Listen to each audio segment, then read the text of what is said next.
You think you know what fear sounds like? It's not screaming. It's not crying. It's the sound of a mother's voice breaking when she realizes her child has been talking to a stranger online for months. And in 1998, that sound echoed through countless American homes. Before we dive into tonight's digital nightmare, hit that subscribe button if you haven't already. The Nightmare Network is about to take you down a rabbit hole so dark, so twisted, that you'll never look at your computer screen the same way again. Ring that notification bell, because what happened in the late 90s is happening right now in your neighborhood to someone you might know. That innocent little chime? In 1998, it meant your friend was online, ready to chat about homework or the latest episode of X-Files. But for 13-year-old Christina Long from Danbury, Connecticut, that sound became the gateway to hell. Picture this. It's 1998. Titanic is breaking box office records. President Clinton is denying his affair with Monica Lewinsky, and parents across America are celebrating this amazing new technology that's keeping their kids safely entertained at home. No more worrying about where they are after school. They're right there in their bedrooms, chatting with friends online. What those parents didn't know was that predators had already figured out something that would take law enforcement years to understand. The internet wasn't just connecting kids with their friends. It was giving monsters direct access to children's bedrooms. Christina Long was everything you'd expect from a Connecticut teenager in 1998. Honor roll student, cheerleader, the kind of kid who helped elderly neighbors carry groceries. Her parents, Karen and John Long, thought they were doing everything right. They'd set up the family computer in a common area where they could monitor Christina's online activity. But here's what makes this story so terrifying. They were monitoring the wrong things. While Karen Long was checking to make sure Christina wasn't visiting inappropriate websites, she had no idea that her daughter was being systematically groomed by a 25-year-old predator named Saul Dos Reis. This wasn't some random encounter in a chat room. This was a calculated, months-long psychological manipulation that began the moment Christina typed her first innocent message. Dos Reis wasn't some obvious creep lurking in dark corners of the internet. He was smart, patient, and he understood teenage psychology better than most parents. He presented himself as a troubled young man, just a few years older than Christina, someone who understood her problems and could relate to her world.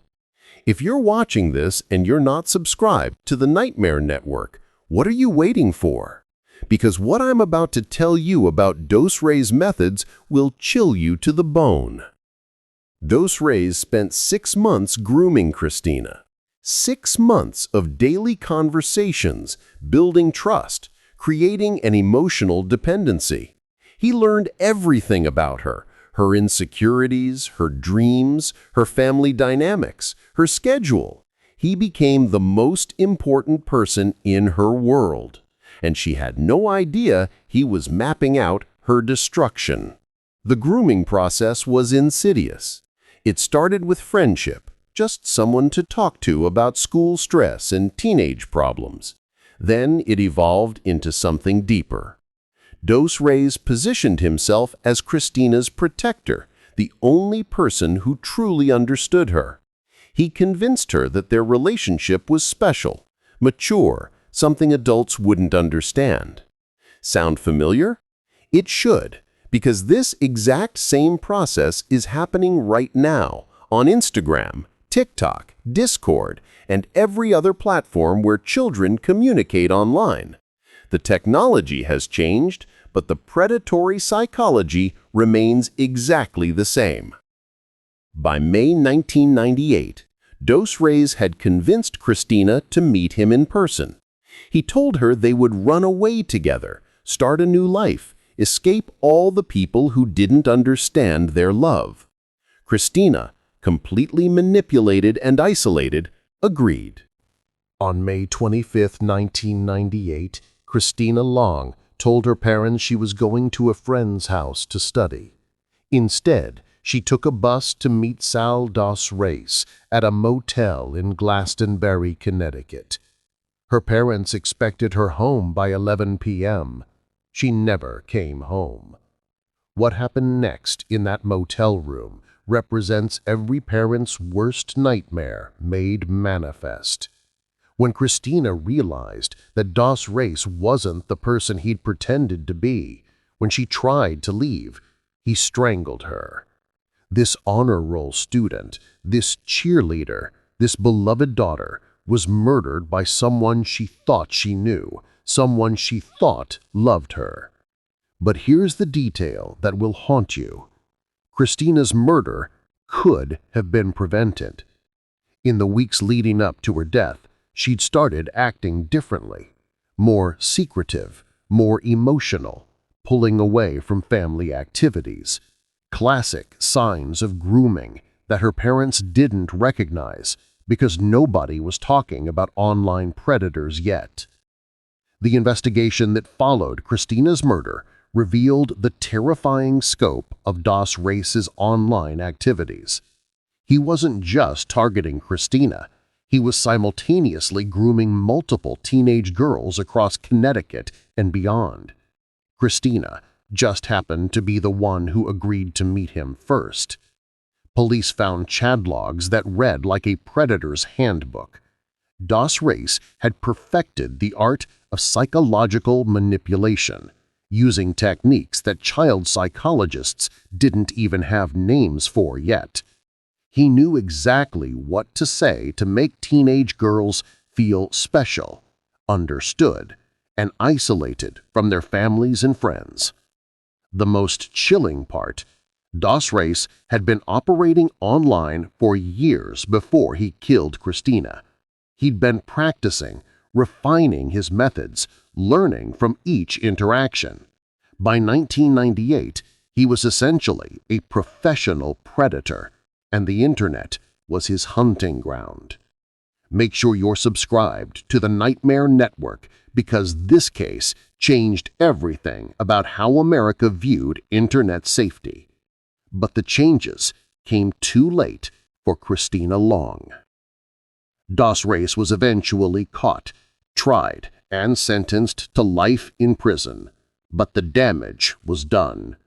Christina's murder became the wake-up call that parents, lawmakers, and tech companies had been ignoring.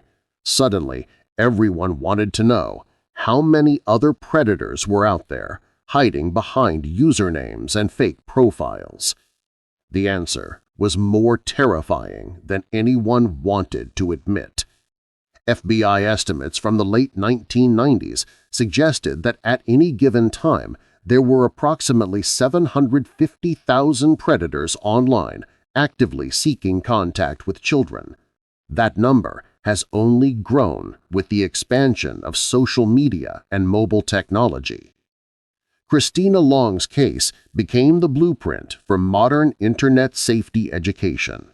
Her death led to the creation of online safety programs, stricter monitoring software, and new laws targeting online predators. But here's the horrifying truth. For every predator like Dos Reis who gets caught, dozens more are still out there, using increasingly sophisticated methods to target children. Right now, while you're watching this video, there's a child somewhere in America having what they think is an innocent conversation with a stranger online. That stranger is patient, understanding, and interested in everything about them. That stranger is building trust, creating dependency, and slowly isolating that child from their families and friends. The technology has evolved, but the evil hasn't changed. It's just gotten better at hiding. Hit that subscribe button if you want the Nightmare Network to keep exposing these digital nightmares. Ring that notification bell because someone needs to keep telling these stories. Someone needs to keep reminding parents that the internet isn't a babysitter. It's a window that allows monsters to look directly into your child's bedroom. And remember Christina Long. Remember that behind every internet safety rule, every parental control setting, every warning about talking to strangers online, there's a real child who didn't make it home. The internet promised to connect us all. It just didn't mention that some of the connections would be fatal. Sweet dreams, America. And maybe check on your kids before you go to bed tonight.